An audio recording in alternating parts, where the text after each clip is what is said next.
trazer o tema, a bandeira, o histórico, um pouco a memória dos 5 anos da campanha Despejo Zero no Brasil, que é uma articulação envolvendo mais de 100 organizações, de 100 coletivos, movimentos sociais, grupos de pesquisa, todos os defensores da luta pelo direito à cidade numa perspectiva de transformação, advogados populares. É uma rede que congrega dos territórios aos pensadores, aos intelectuais, aos defensores do direito à cidade. E aí, esse material aqui, esse relatório, está disponível na página da campanha Despejo Zero. É o último material compilado, relatório dos 5 anos.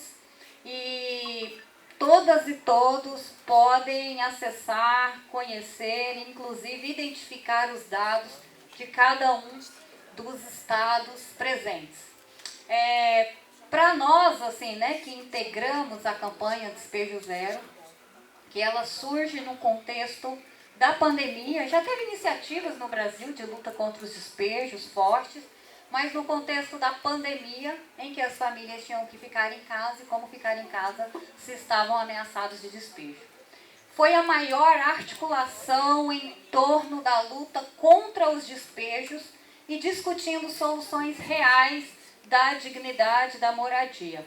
E nós, em todo o Brasil, realizamos o maior monitoramento de dados dessa campanha. E o monitoramento, quem fazia? As pessoas dos territórios, dos movimentos. Cada despejo ameaçado era registrado. Numa plataforma chiquérrima, que era da comunicação, do que estava acontecendo, do retrato com esses dados da campanha. E nós compilamos, a partir de um simples forms, mas do envolvimento de todo o Brasil dos despejos ameaçados. E aí tem um dado aqui, que esse material que está sendo apresentado, ele já é do compartilhamento, da democratização do conhecimento, que foi na nossa Conferência Nacional das Cidades. E aí trazemos uma concepção, né, nessa história e memória da campanha Despejo Zero, de como ela se organiza, como está hoje e os dados do último mapeamento. Lá em Goiás nós fizemos essa versão impressa, né, mas ela está disponível aí. E para nós, assim, o teto, né, e acho que todo mundo aqui vai falar, então não vou me prender ao conceito de moradia, a concepção, né, de moradia digna e por aí vai, porque é uma mesa recheada, qualificadíssima aqui. Mas, em especial, além, nesses casos dos déficits habitacionais, né, de 6,2 domicílios, e agora tem um dado mais atualizado que foi disponibilizado esse mês, inclusive. Pronto, ó, não vou falar dos dados atualizados, tá vendo? Ó? Então, vamos para os dados da campanha Despejo Zero, que essa crise habitacional, ela tem gênero, ela tem classe, ela tem localização. Não tem CEP, porque as famílias que moram em contexto de ocupação não tem CEP. E se não tem CEP, não tem saúde, educação, assistência social e por aí vai, né? Água e energia na perspectiva autogestionária e que nós ainda são temas que temos que lutar. Bom, e desses dados, então nós sabemos que são pessoas pobres no campo, né, da exclusão social, 75%, né, de baixa renda, são 66% pessoas negras, 62% mulheres e 87% em regiões urbanas. Por que nós temos despejos em comunidades quilombolas, indígenas, ciganas, impactadas pela mineração? Mas esses dados, eles ainda têm, né, Vanisa vai trazer, mas ainda são subestimados, porque a população em situação de rua não entra nessa conta, nesses números, a população também de risco socioambiental, pessoas que estão às margens, não entra, e pessoas que estão ameaçadas de despejos, com despejos forçados, não entra. Os dados do IBGE, por exemplo, eu vi que tem mapinhas aqui, né, apresentam um número X de favelas, né? Por exemplo, a pastoral da moradia na Arquidiocese de Goiânia, nós chamamos pastoral da moradia, porque a compreensão é as periferias, né? Enfim, e não a expressão favelas. E é muito maior do que apresenta, então, ou seja, né, esse número ainda é subestimado.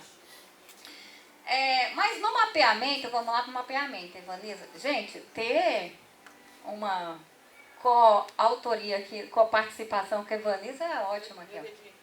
O dedinho dela é maravilhoso. Bom, então, vamos para os dados da campanha, que eu descobri que eu tenho só alguns minutinhos. Cara, pronto. É que eu tenho 2 slides. São os números, né? A quantidade de pessoas que foram afetadas. E aí, como tem gênero, né? Ela tem raça, ela também tem idade, né? As crianças são impactadas. Nos despejos, e não tem uma cena pior da luta pela moradia, que é você ver a patrola passando e destruindo tudo. Destruindo alimentos, destruindo brinquedos, as casas, os sonhos, a esperança. Esse é o significado de uma patrola em um território. Mas ela não vem só patrola. Vem com a força policial, vem com a negação do Estado e vem com todas as arbitrariedades. Então, quando nós, né, nos juntamos e conseguimos nessa campanha dizer, né, que durante a pandemia não poderia ter despejo, que essa foi o grande salto organizativo, qualitativo e de organização popular, nós não conquistamos nenhuma casa.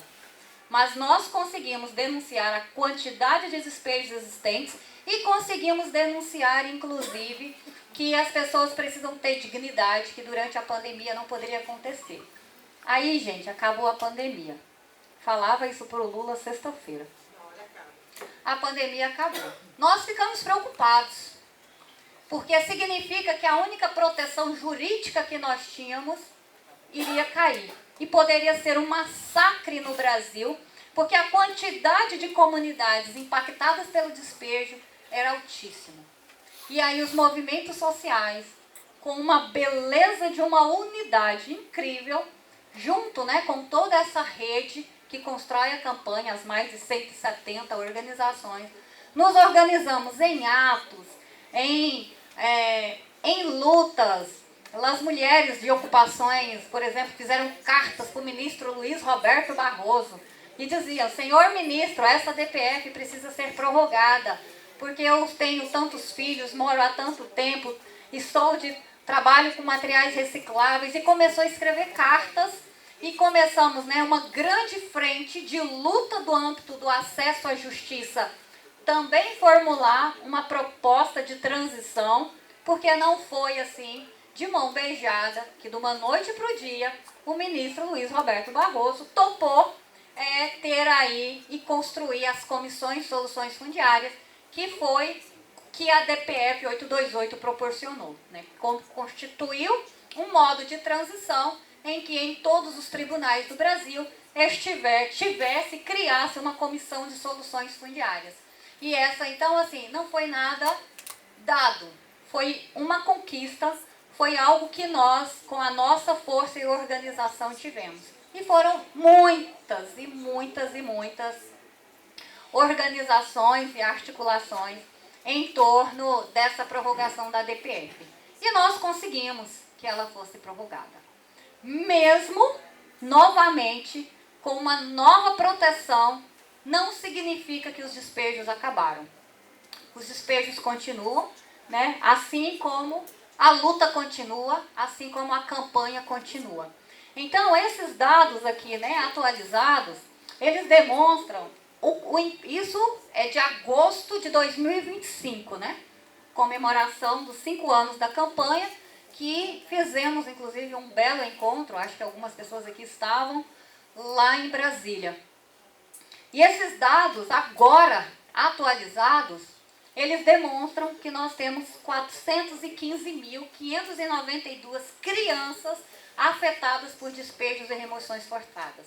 Ele apresenta que nós temos 1.313.941 mulheres e ele traz 1.391.603 pessoas negras e 327.436 pessoas idosas. Como os dados são de agosto, outras ocupações sofreram despejos, outras ocupações começam a ser impactadas. E essa é a nossa principal preocupação hoje. Que nós nos criamos, e aí, gente, depois os dados seguintes tá por estado. Aí minha sugestão é cada um depois ir lá no mapa da Campanha Nacional Despejo Zero e olhar no seu estado os dados e, inclusive, ver e atualizar e contribuir para isso, né? Bom, como que nós conseguimos suspender os despejos durante a pandemia e agora ainda? É essa rede, né, de territórios, movimentos, universidades, defensorias públicas que nós conseguimos. E aí, passa para o slide, para a apresentação segunda, que eu vou trazer um caso concreto lá do estado de Goiás, como que atua o núcleo da campanha Despejo Zero. Então, nós, assim, construímos um grupo grande de incidência, um grupo jurídico que elaborou uma gramática jurídica, compartilhando peças, compartilhando toda a perspectiva de construção coletiva que os advogados populares e a Defensoria Pública atuam, e a mesma perspectiva de comunicação. Então, foi algo que não sabíamos como era, mas fomos construindo e coletivamente, né, nós tivemos essas grandes, não conquista da moradia, mas tivemos essas grandes conquistas do ponto de vista da luta contra o despejo. Que quando um despejo ele é suspenso, é uma vitória. Quando um despejo acontece, é a maior tristeza de um território. Significa recuo na luta do trabalho de base.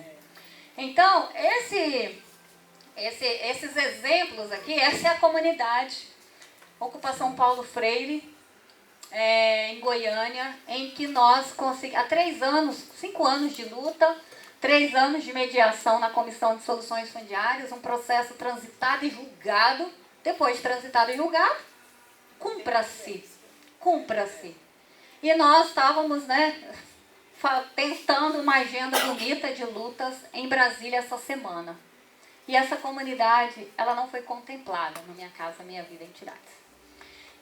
Isso significa, gente, um balde de água fria na luta, no trabalho de base e tudo. Mas, assim, não é isso que nos vai também esmorecer, cruzar os braços e sair correndo, né? Então, eu confesso a vocês que estar aqui hoje não seria das falas melhores para serem feitas. É o pior momento da luta nesses 5 anos de campanha Despejo Zero que eu estou enfrentando. Então, assim, tanto que daqui a um pouquinho teremos uma reunião com a prefeitura, por isso que eu pedi para falar primeiro, para conversar sobre a situação dessas comunidades, né? Mas pode ir para frente. Queria mostrar, essa é uma ocupação, tem 800 famílias. Essas é as tais das reuniões a primeira lá das mediação das soluções fundiárias. Olha como o povo vai fazer a visita. Pode ir para frente, lá nos cardzinhos da campanha, como que nós nos organizamos.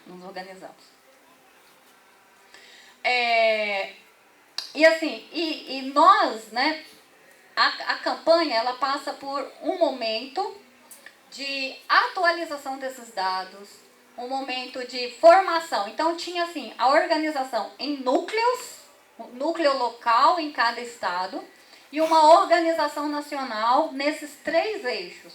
Um eixo que é da organização dos dados, do monitoramento das violações de direitos humanos. Um segundo, da comunicação. E um terceiro, dessa incidência e da luta jurídica, né? E como que nós fazíamos isso? Desse jeitinho aqui, gente, urgente. Nesse momento está acontecendo um despejo. Esse negóciozinho, esse texto pequenininho, ele viralizava com a nossa rede popular, vai mais para frente, com com as nossas comunicações, e nós conseguíamos, inclusive, ter uma sensibilidade de aliados, de parceiros, de mandatos comprometidos, e incomodava o prefeito, porque é período eleitoral. Quem que vai querer ser uma referência grande de luta contra o despejo? E essas fotos são importantes para mostrar como que nós levamos a campanha como uma ferramenta e um apoio político e também organizativo para as nossas lutas, para todos os movimentos e também a pastoral da moradia. Porque eu tenho certeza que o tema do despejo talvez é algo que mais nos amedronte do ponto de vista, porque é não ter uma solução. Quando o processo, né, nesse caso, é transitado e julgado, nós temos que fazer o quê? Dar visibilidade em tudo, né?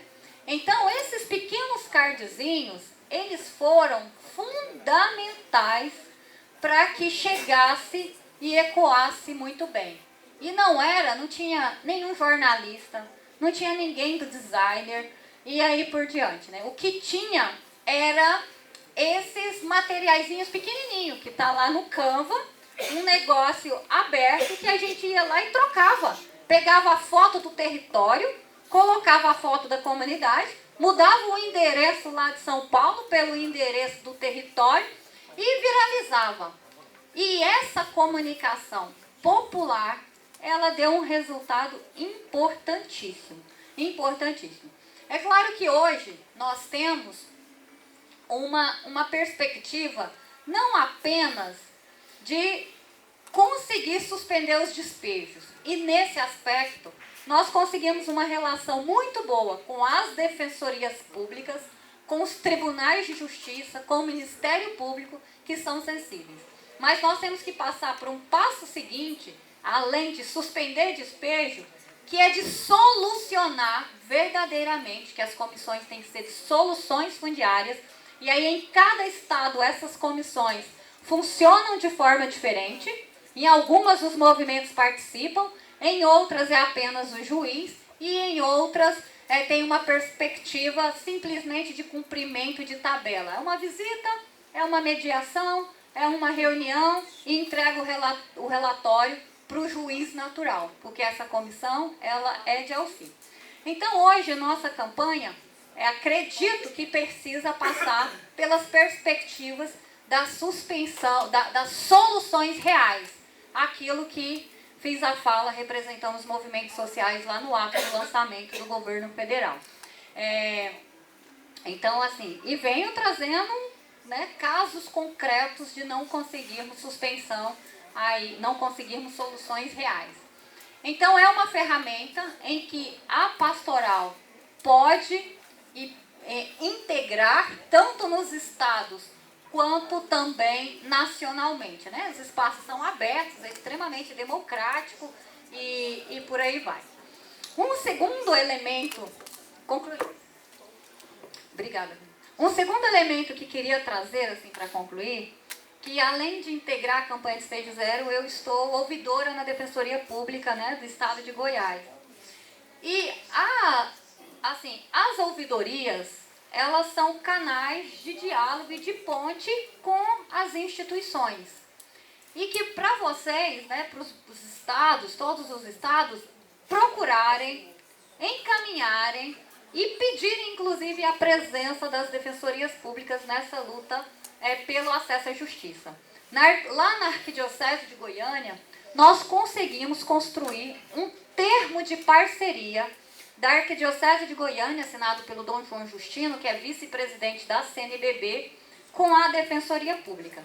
Se os territórios têm muita dificuldade de ir até a sede da Defensoria, né, que é num bairro elitizado, por exemplo, então, nesse termo de parceria, porque o tema da campanha da fraternidade foi moradia, a Defensoria tem atuação concreta, é a sua missão constitucional de atuar na pauta da moradia. Então, a Defensoria foi até os territórios, né, tem acontecido, está indo, e fizemos um termo de parceria com o CPF do Dom João Justino, CPF do Defensor Público Geral, dizendo que nós precisamos desse acesso à justiça nos territórios, aproximando a igreja e aproximando, em especial, as periferias e aproximando a instituição Defensoria Pública. Tanto que o lançamento da campanha da fraternidade foi uma ocupação, o ato de assinatura e adesão desse termo. Assim como no dia de Pentecostes,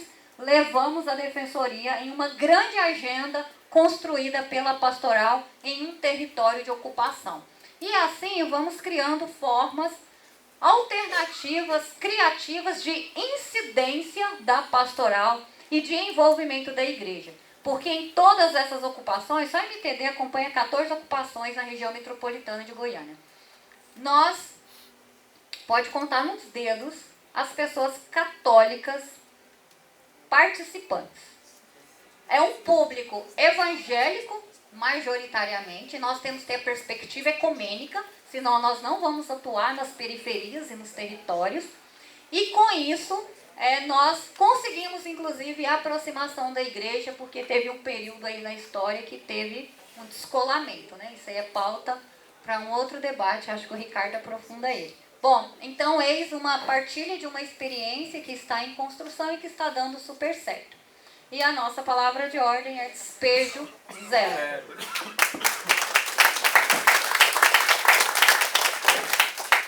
Na FASE.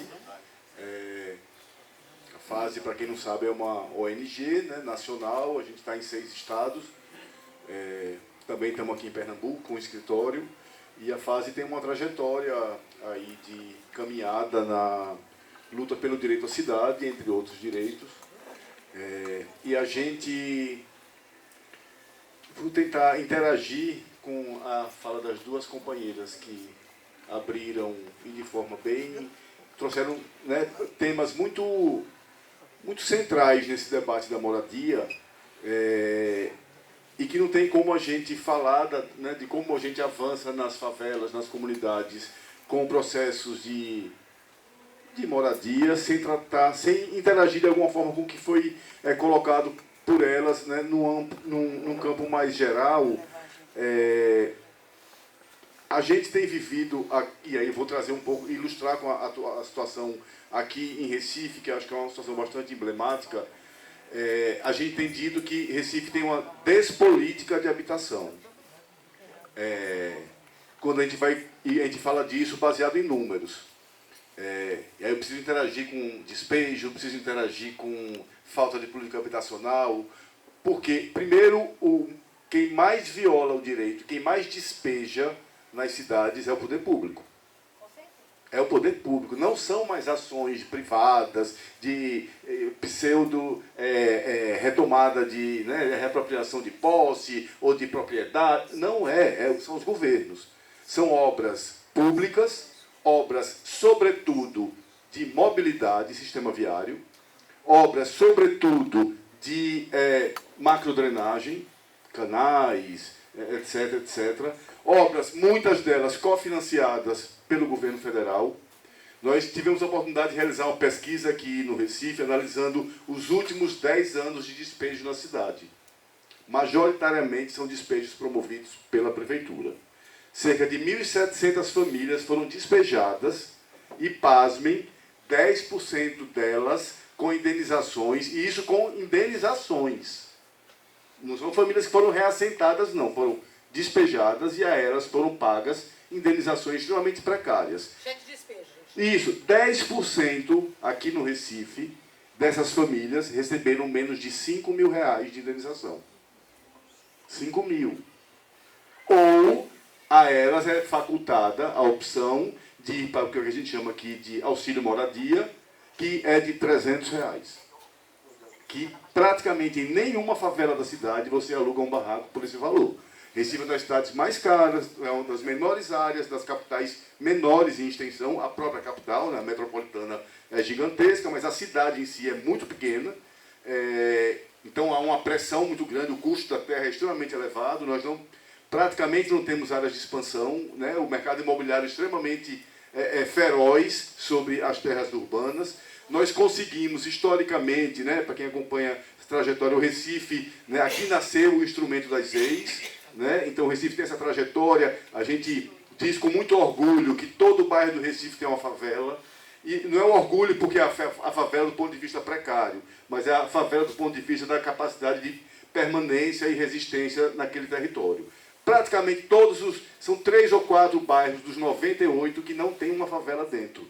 Isso foi uma conquista da luta popular na cidade que permitiu a permanência dessas famílias. O mercado está com uma voracidade como nunca sobre esses territórios, sobretudo aqueles mais privilegiados. Mas quem faz o desserviço de retirar essas áreas é majoritariamente o poder público. Então, é a prefeitura que vem fazendo isso. O que a gente tem se alarmado mais? Que agora, além do discurso da mobilidade, que atende bastante, sobretudo a classe média, né? Temos que abrir mais avenidas, então tira a favela. Tem que passar um viaduto, tira a favela, aponta a favela. O discurso da drenagem nosso, que é muito forte aí no Recife, nós temos um colapso, né, de drenagem importante na cidade, então tem que alargar o canal, tira a favela. Precisa abrir e fazer tira a favela. Né? Agora nós temos um outro argumento extremamente convincente para a parcela da população, que é a mudança climática. Nós temos risco, adaptar a cidade, e a gente precisa, e aqui acho que é um ponto importante para a gente refletir, atribuir risco a um lugar é uma atitude política. Você faz isso valorado por algumas questões. Por que um lugar, e alguém aqui já falou, né, por que não pode, na área de mangue, fazer uma casa, né, para um habitacional, mas pode fazer um espigão lá para a classe alta, ou um shopping center, como alguém citou aqui, de fato o shopping center era numa área de preservação ambiental rigorosa, inclusive. Então, para dizer que, para a gente agora tem essa nova fronteira, que é se contrapor a esse conjunto de despejos com um respaldo grande, que atribui esse risco a alguns lugares com intencionalidades políticas, e esse risco é atribuído nessa perspectiva da remoção, porque são famílias indesejadas, porque é esse perfil exatamente que foi apresentado aqui para a gente. A gente busca, a gente falou de instrumento de luta, né? Acho que é a ideia da pista. A gente tem enfrentado isso, né? Infelizmente mesmo, porque os resultados têm sido mais negativos, o Recife está executando um programa de resiliência climática, ele nem se chama o nome adaptação, porque não está por trás da ideia da permanência. É tão incrível que o termo adaptação não é usado. Eu estou falando do Recife, mas essa é uma praxis nacional. As prefeituras não querem trabalhar com o tema da adaptação climática, porque a adaptação subentende algum nível de permanência, né? Então, é sempre o nível do despejo dessas famílias.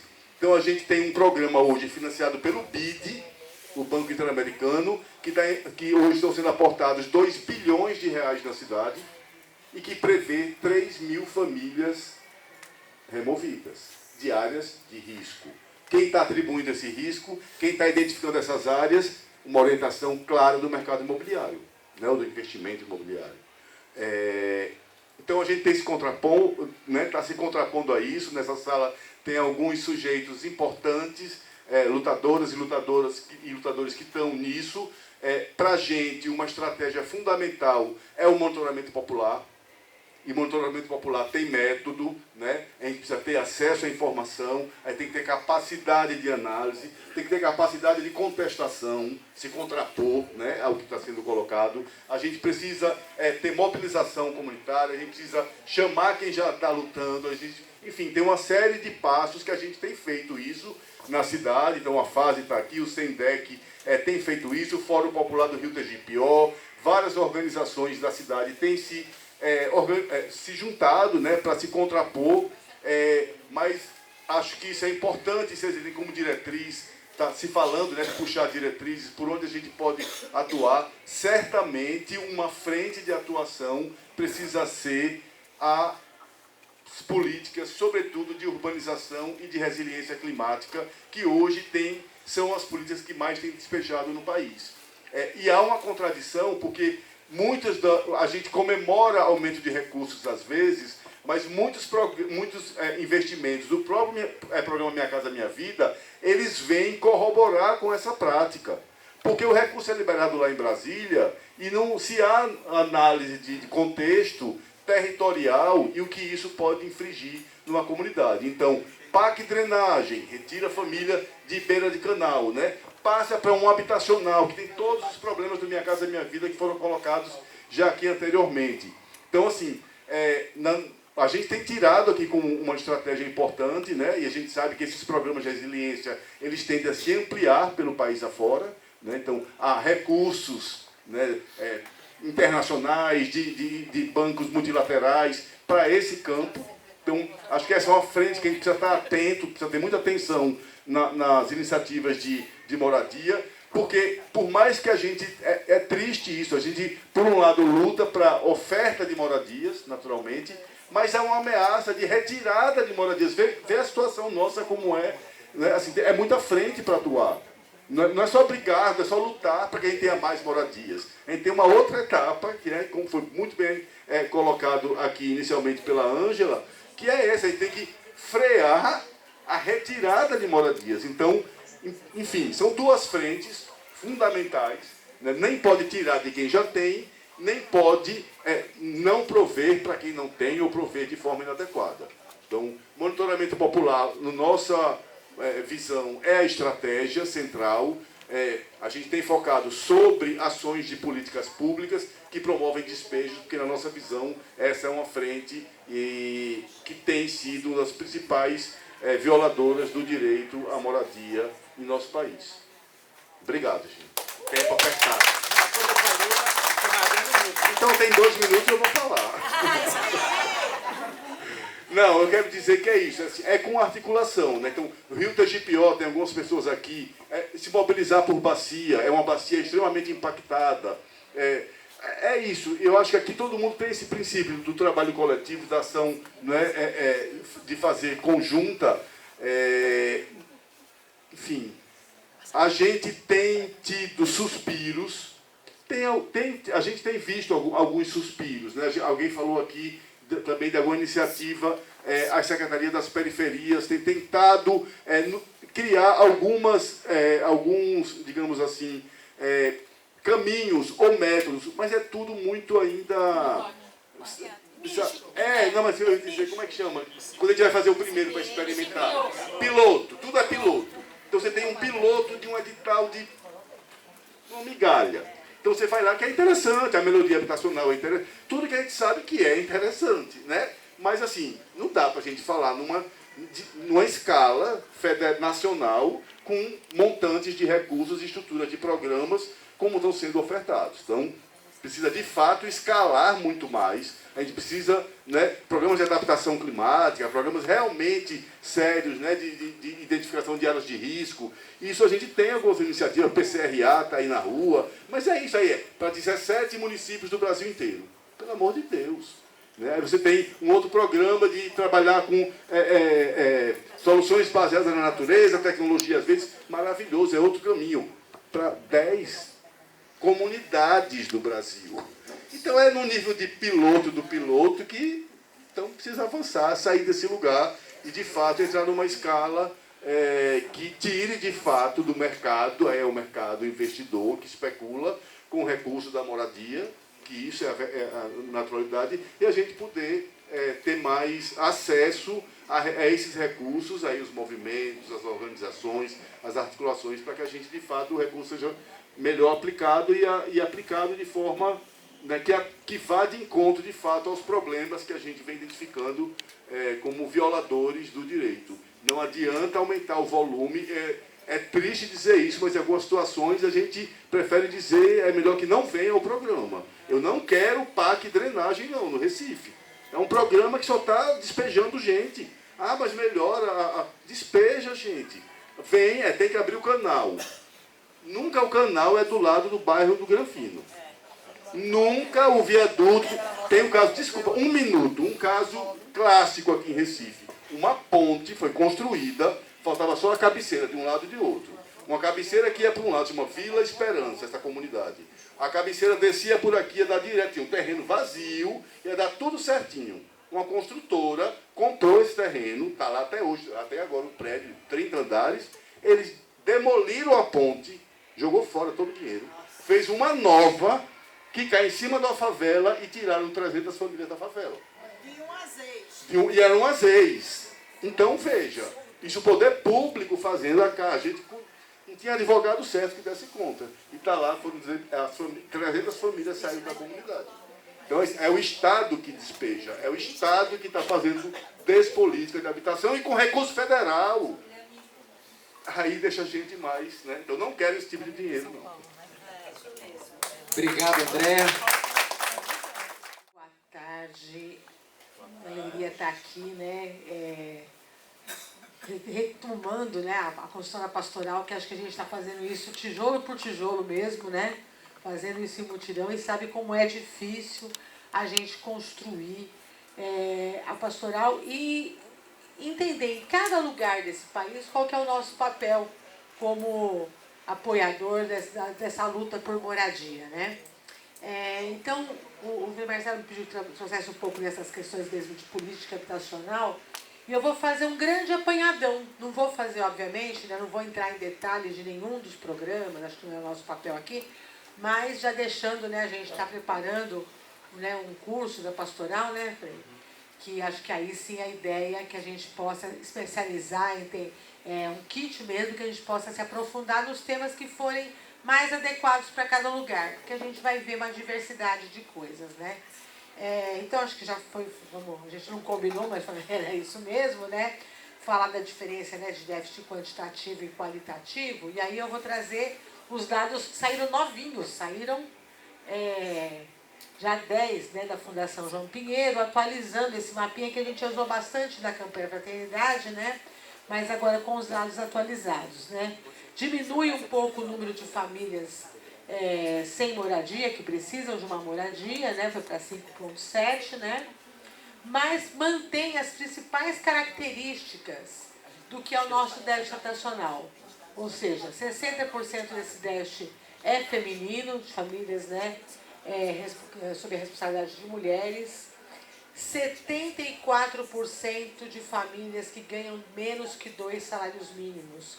Que, portanto, toda a produção habitacional de mercado, mesmo que aquelas que contam com financiamento público, com mix de não sei o que lá, agora está na moda, não sei se o caso de vocês está, né? O governo estadual não faz moradia e dá um troco para as construtoras e fala, estou dando um descontinho para você acessar a moradia, né? Lá em São Paulo é a única política que o governo do estado de São Paulo tem, né?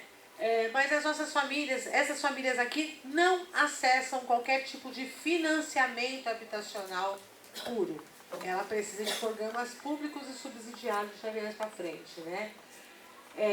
Se a gente for somando também, né?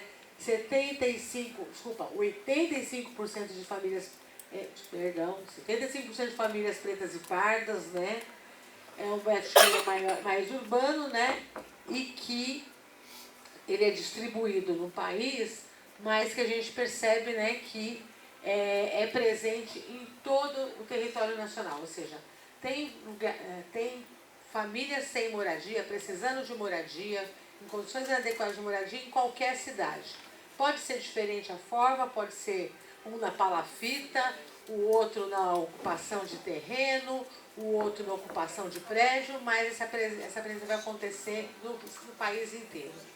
E também o dado da inadequação, né? E o dado da inadequação, né, ele também mostra exatamente isso, né? 68% com renda menor que 3 salários mínimos, né? Predominantemente de pretos e pardos, predominantemente feminino, né? E que mostra, né, que em algumas regiões do país, como a região norte, né, como diz a professora Emília Maricato, que foi ontem homenageada como cidadã paulistana, né? Que a gente nem sabia que ela não era paulistana, descobriu agora. Santa Ernestina. Ela é de Santa Ernestina, do interior de São Paulo, desse tamanho. Mas ela sempre fala isso, né? Ou seja, né, que você vai ter uma presença da inadequação habitacional que não é a exceção, é a regra. A regra é o povo morar mal. A regra é morar de forma informal.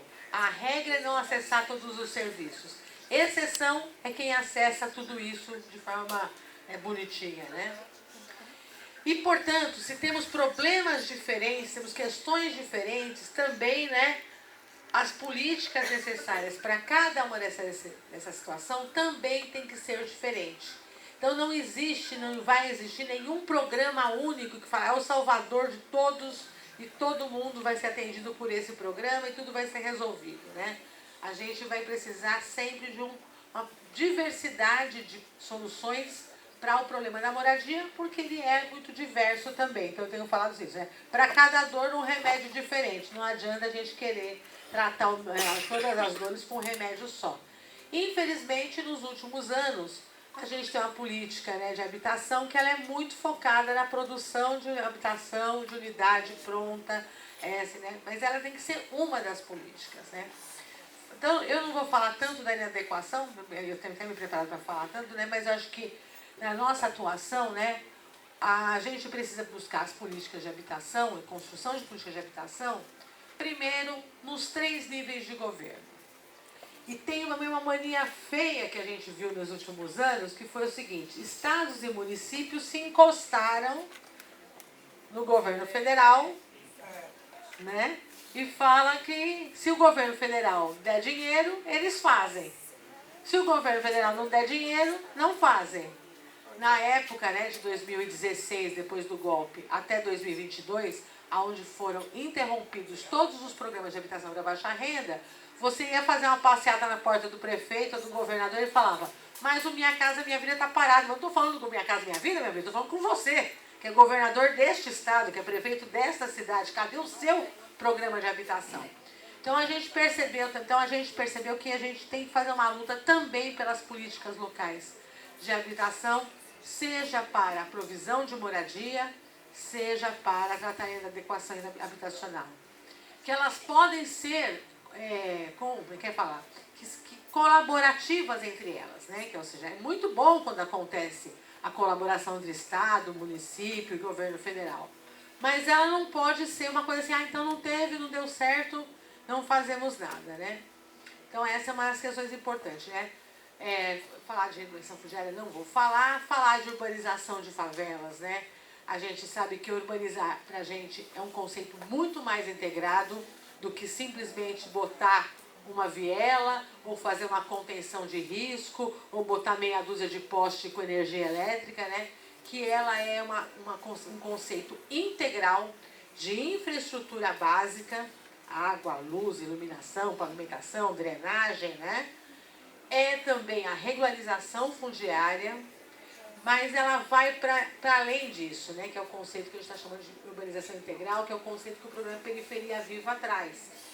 São os equipamentos de cultura, são os equipamentos de apoio à economia solidária, à economia local, são as políticas que integram aquele território na cidade com participação. Então, se a gente simplesmente não pode ficar pensando qual vai ser a próxima obrinha que vai entrar naquele lugar. Agora entrou esse ano, né? Vamos colocar o asfalto. Ano que vem, puxa o esgoto. Depois, no outro ano, vai ter... E dessa forma vai se perpetuando a precariedade dos nossos territórios. A cada eleição chega uma coisa nova lá. Você faz uma cartelinha, uma hora completa, né? Que nem bingo. Né? Um outro elemento importante, né, é a questão das melhorias habitacionais. E é impressionante como há pouco apoio, há pouco conhecimento e há pouco incentivo para melhorar as moradias que as pessoas construíram por conta delas mesmas, sem apoio técnico, com o material que deu para comprar, né? Se deu para comprar um bom, a gente compra um bom, se deu para comprar mais ou menos, compra mais ou menos, né? Ou a gente conseguiu umas taubas em algum lugar. Né? Então, programas que apoiem a melhoria das unidades já feitas, ampliação. Né? Na formação da campanha Fraternidade de São Paulo, um dos assessores na parte de Bíblia, né, descobriu o número de famílias sem banheiro no Brasil.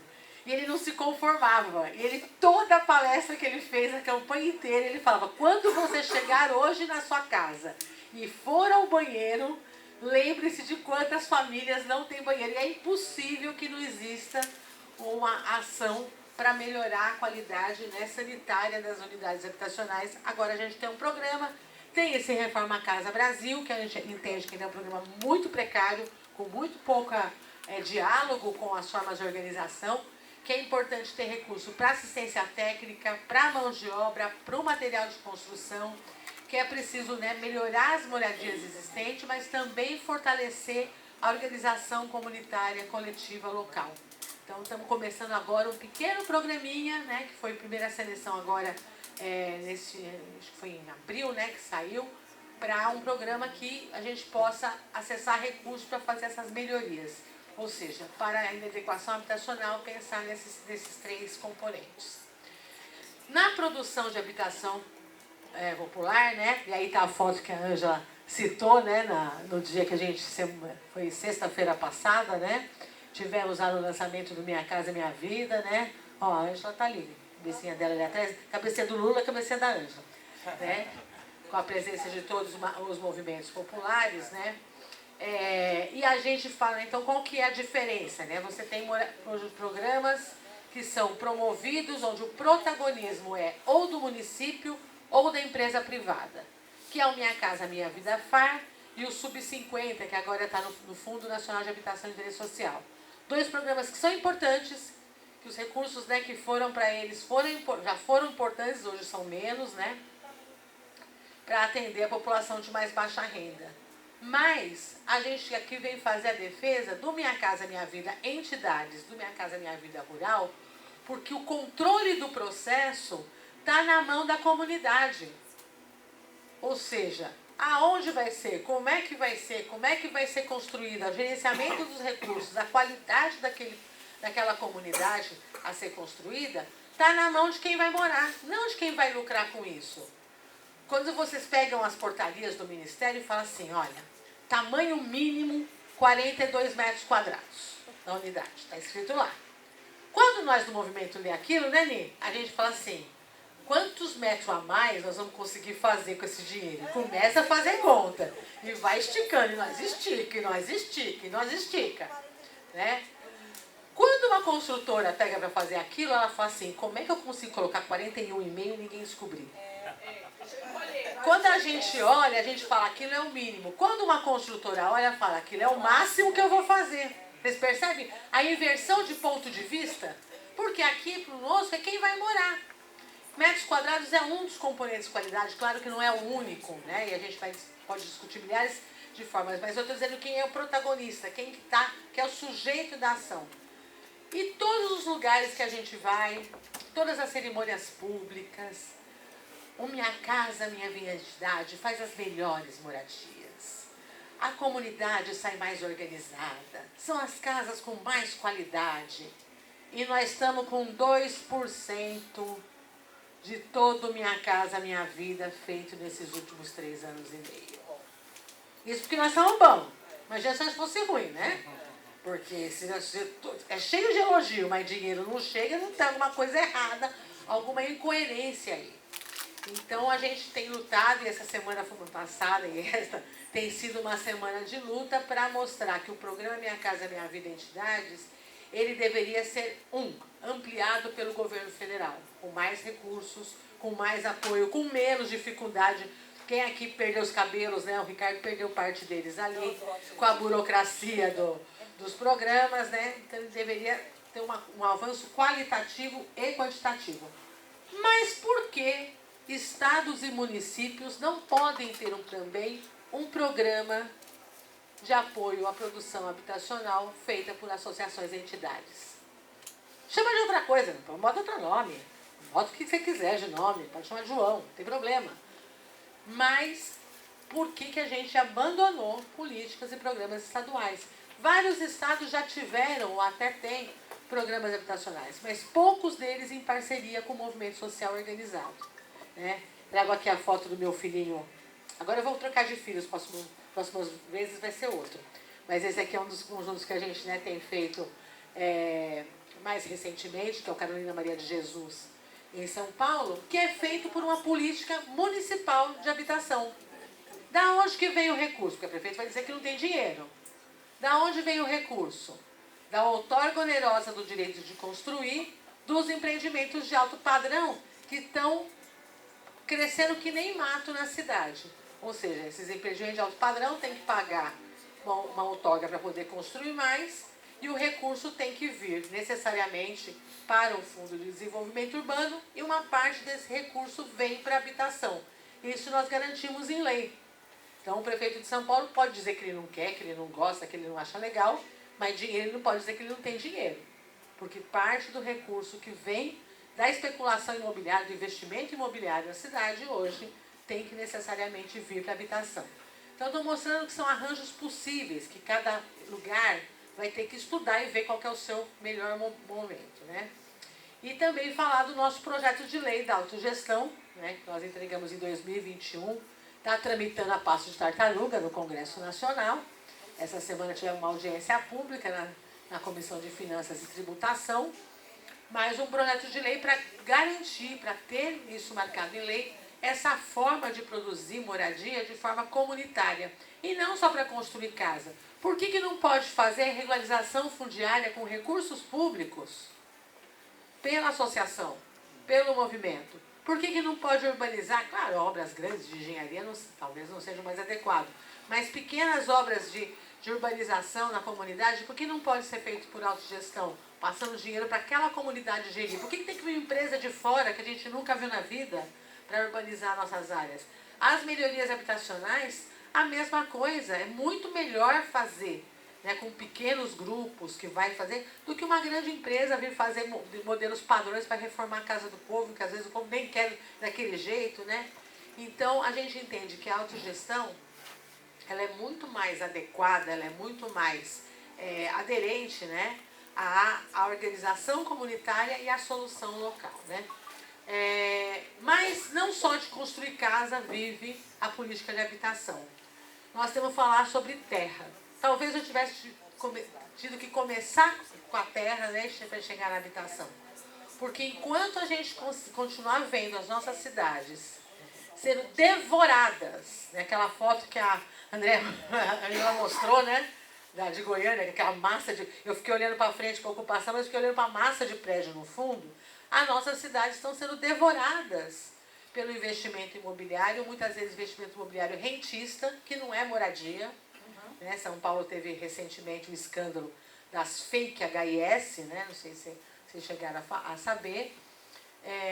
E essas formas, né, de que vão devorando a nossa cidade, transformando todos os espaços, bairros que eram bairros populares, ou pelo menos de trabalhadores de baixa renda, que foram convertidos agora em espaços do mercado imobiliário, né, que vão expulsando nosso povo para cada vez mais longe. E por isso que vai crescendo os conflitos fundiários, porque as pessoas vão ter que ir para outros lugares e brigar por eles. Então, o planejamento urbano, né, tem a ferramenta das leis, tem algumas ferramentas importantes que é preciso olhar, e é necessário que, ao lado de uma política de habitação, tenha que existir uma política fundiária, uma política de terra. Os municípios têm que ter têm que pensar e agir aonde o nosso povo vai morar, seja por terras públicas da União, terras municipais, mecanismo de arrecadação, como foi falado aqui, né? Ou seja, o proprietário devia um dinheirão à prefeitura, a prefeitura tem que ir lá e arrecadar aquele terreno, e ter legislação para destinar terreno, porque várias vezes a gente até consegue fazer negociação e aí esbarra numa Câmara de Vereadores que não quer permitir que a prefeitura doe um terreno para a associação, às vezes esbarra num Tribunal de Contas. Nós tivemos um caso em Minas que o cartório se recusou a fazer o registro. Tinha feito todo o procedimento, quem barrou foi o cartório, ele achou que podia. Então a gente precisa pensar numa política de terras e ela é muito importante. A outra é a disputa do orçamento público. Nada do que nós falamos aqui se faz sem dinheiro, né? E a gente precisa então discutir como é que está a questão do orçamento público e nossa capacidade de investimento do governo federal, mas também dos estados e municípios, consumidos ou por pagamento de dívida, ou por pagamento de outros setores, ou pelas malfadadas emendas parlamentares. Vamos conversar sobre isso em algum momento, gente? porque a gente está perdendo a capacidade de investimento do poder público para fazer o que precisa ser feito e que o povo está lutando para fazer, né? E por fim, para terminar, porque o Ricardo está me olhando feio, falar, né, que nada disso sem participação social e sem controle cidadão. Nossas ferramentas talvez estejam um pouco desgastadas. Poucos conselhos municipais de habitação funcionam como deveriam funcionar. O Conselho das Cidades Nacional das Cidades tomou posse anteontem numa baita crise de qual é o seu papel e sua função. Qual o papel das conferências? Qual é o papel de processos, né, de decisão sobre ações no território? Faz 3 audiências públicas só para constar na ata, e o Ministério Público não encheu o saco, e o governo faz do jeito que quiser, sem ouvir de verdade a população. Então, eu acho que nós precisamos também reformar, e, para isso, a gente precisa participar. Como movimentos sociais que estamos, mas como pastoral também. É importante, né, que a voz da igreja seja ouvida nesses espaços. Mas para ser ouvida tem que falar. Se não falar e se não falar alto, né, a gente perde uma enorme oportunidade, né, de se posicionar ao lado do povo que mais precisa. Obrigada.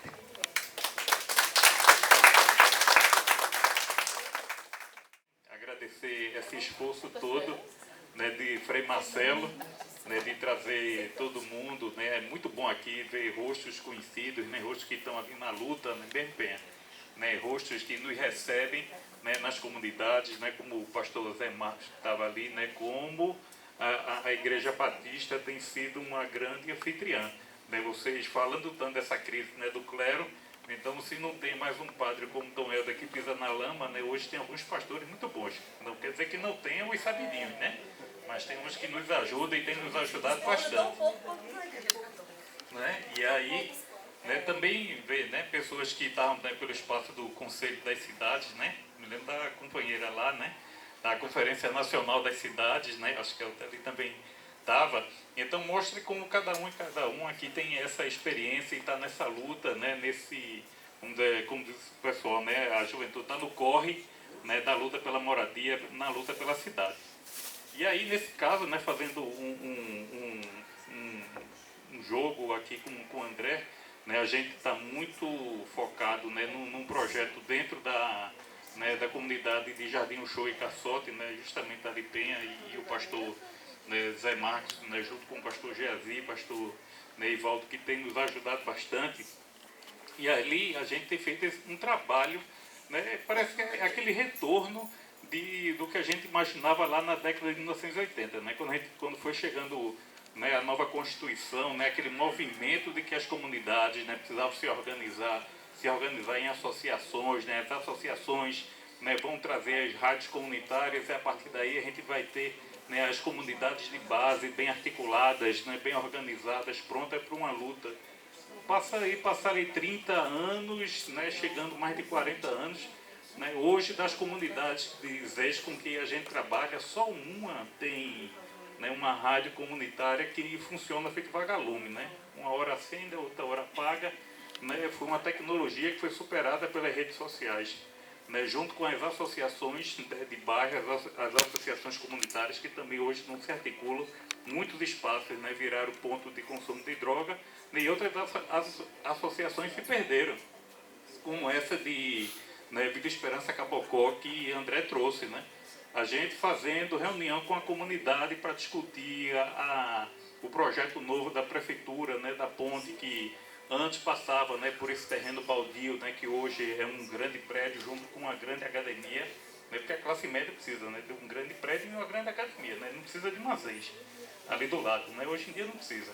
Então, né, a gente, para conseguir ter a reunião, a gente precisava falar com o neto da última presidenta que tinha morrido e ela deixou o prédio da associação para o neto de herança. Então a gente tinha que falar com o cara.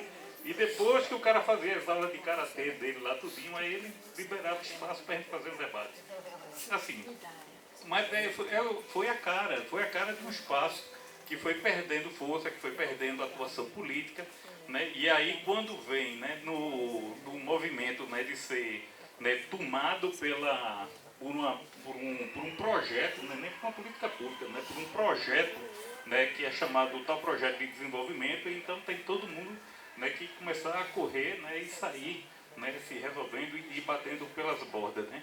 Mas é isso, hoje a gente tem né, uma comunidade base muito organizada, né, e isso aí não quer dizer, por exemplo, que não tem uma força e uma vontade, mas politicamente, né, hoje você tem estruturas muito desorganizadas, né, tem uma sociedade civil enfraquecida e criminalizada, né, o que ainda, né, compromete ainda mais o debate e a luta, esse reforço. E aí o que acontece? Né, a gente vai vivendo, né, assim, movimentos interessantes de atuação dentro da política pública. Então, no caso mesmo que André trouxe, né, desse grande projeto de resiliência, né, que o BID está financiando no Recife, né, a gente conseguiu, dentro de, né, de um recorte aí, né, lutar contra uma estrutura de 2 bilhões de reais, duas ONGs que têm muito tempo de vida, né, você tem uma comunidade que tem muito tempo de território, né, mas a gente vai lutando, né, contra uma estrutura de 2 bilhões de reais e uma máquina de comunicação que é impossível você conseguir dar conta dela.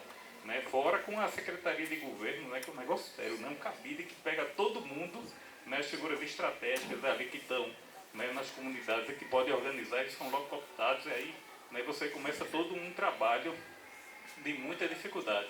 Mas veja, ainda assim, com a máquina grande e com todo esse dinheiro, né, o tal do projeto piloto que André falou, né, a gente conseguiu devagarzinho ali, junto com, né, os pastores que estão no território e que têm essa credibilidade, né, foi construindo, né, uma apresentação, lançamento de informações, né, que projeto é esse, que salvaguardas são essas que esse banco tão bonzinho está falando que tem que ter para poder investir esses 2 bilhões. Ó, e um banco, quando se veste, né, da roupa do lobo bonzinho, aí é um negócio sério, né? Mas o BID faz o discurso das salvaguardas, tudinho, que tem que ter inclusão de gênero, tem que ter debate de gênero.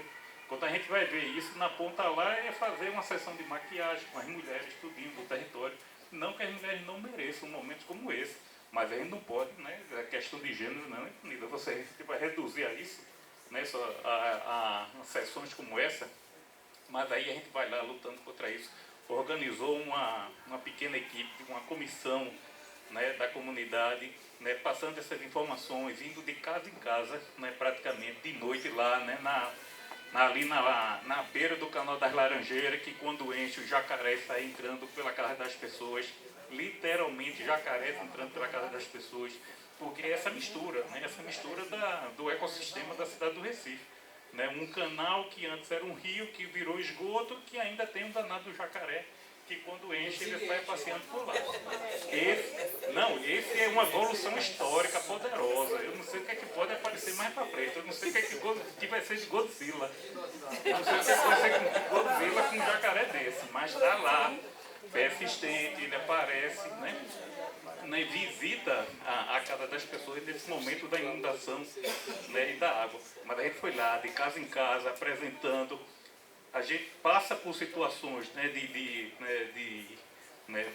desse grupo da Segov, da prefeitura, né, de ser, né, apontado. Não, tá ali, esse pessoal de ontem está querendo dinheiro, não sei o que, vocês vão ver que eles vão começar a roubar vocês.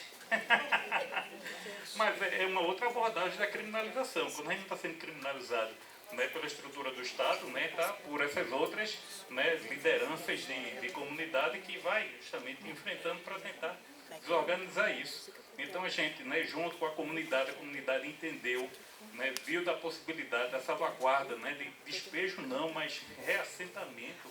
Como é que pode ser isso? Reassentamento voluntário, mas ainda no território. Veja, a gente foi pegando essas dicas, lançando para o pessoal vai entendendo, vai melhorando a sua ação. Muitos que tinham vergonha de estar presente, mas já começam a se posicionar, e aí a gente constrói o plano, né, vamos dizer assim, um plano alternativo, mas um plano de habitacional diferente do que a prefeitura tem feito a título de política, que é justamente a replicar esse projeto do Minha Casa Minha Vida. Né? Então, veja, a comunidade vai, identifica os espaços do território que elas ainda podem morar e com o qual se identifica, né, ajuda a construir, né, trazer informações para um projeto arquitetônico que dê conta, né, de suas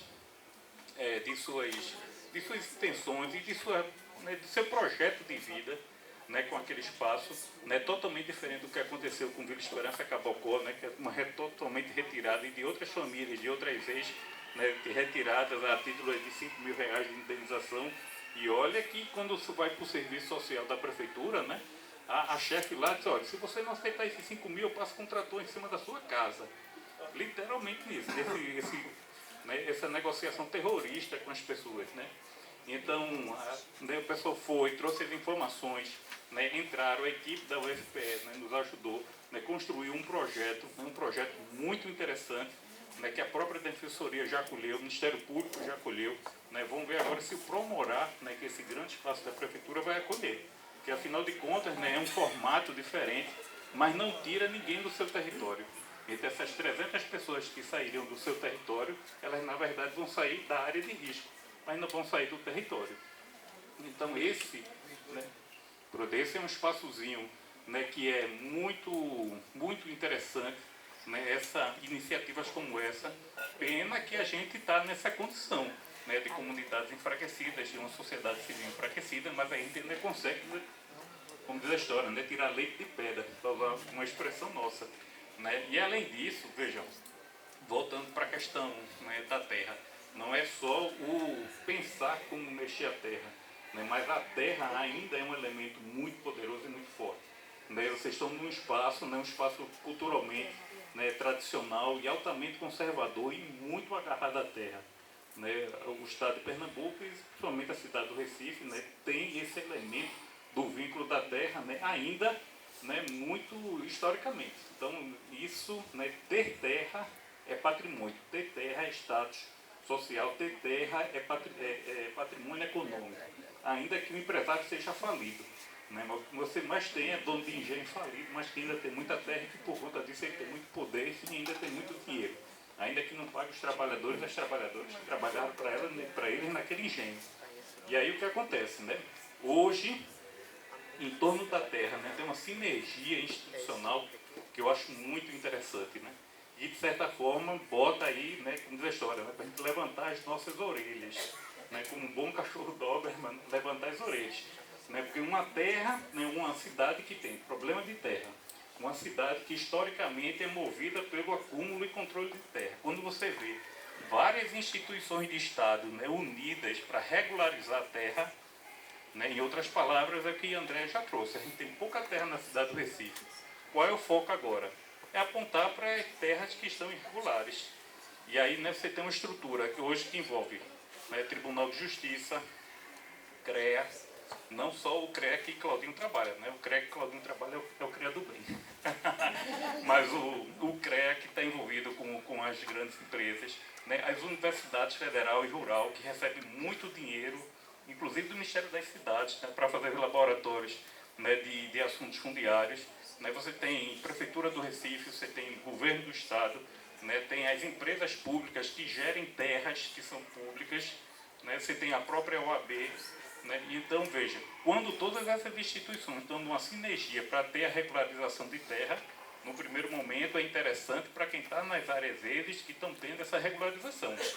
Por outro lado, né, o que é que você vai ter? Você tem um poder público que está abrindo espaço para um conjunto empresarial que simplesmente, né, que antes olhava para aquela terra e não via o cifrão, porque era uma terra cara para ser regularizada, então não tinha, né, modelo econômico que desse conta da lucratividade daquela terra que era irregular e que hoje ela está regulada. Então, veja, né, a questão do acesso à terra e da regularização, por um lado, é bom, né, no caso do SENDEC, né, historicamente é um discurso do SENDEC, a questão da segurança na posse, mas hoje isso é um elemento de risco muito grande. Né? A gente tem que levar isso em consideração, né, considerando a permanência dessas famílias que historicamente pegaram aquela terra que era lama e que deram função social de moradia para elas. Então, uma terra que ninguém queria, né, e que hoje ela está regularizada, hoje ela é economicamente viável, hoje ela é economicamente lucrativa. E aí o que acontece? Né? Dá o exemplo de uma vez de Entrapulso, que é ali do lado do Shopping Recife. Né? Logo ali no comecinho, quando a gente estava com todo o trabalho de tentar já fazer o pedido de reúne dela, a prefeitura tomou a iniciativa e fez de ofício, não precisou nem a gente fazer o requerimento. E aí o que aconteceu? No dia seguinte à publicação, né, do decreto de REURB de Entrepulso, você tinha pelo menos 4 corretores querendo comprar já as casas das pessoas. Veja, a REURB nem tinha começado e já estava gente ali querendo comprar. E é uma área 6. Você não teria um remembramento imediato com grandes figuras. Mas aquela terra, né, que está literalmente ali na grade do shopping Recife, né, começou a se tornar economicamente viável e um espaço de especulação imobiliária. E aí vejam, né, para fechar, né, qual é nosso grande desafio hoje em termos de política pública, né? É ter acesso, é fazer esse monitoramento popular, que não é fácil. A gente está num espaço que a gente divide, né, com uma comunicação muito poderosa. A gente está num espaço que criminaliza os movimentos sociais e a sociedade civil. A gente está num espaço hoje, né, que o direito de propriedade e as ferramentas, né, continuam direcionadas para a reorganização e está reorganizando economicamente os espaços em que a gente trabalha para torná-lo mais economicamente viável, né? E aí o desafio de vincular a segurança jurídica, propriedade e moradia adequada. Então a gente tem muito trabalho pela frente, viu? Muito obrigado, pessoal.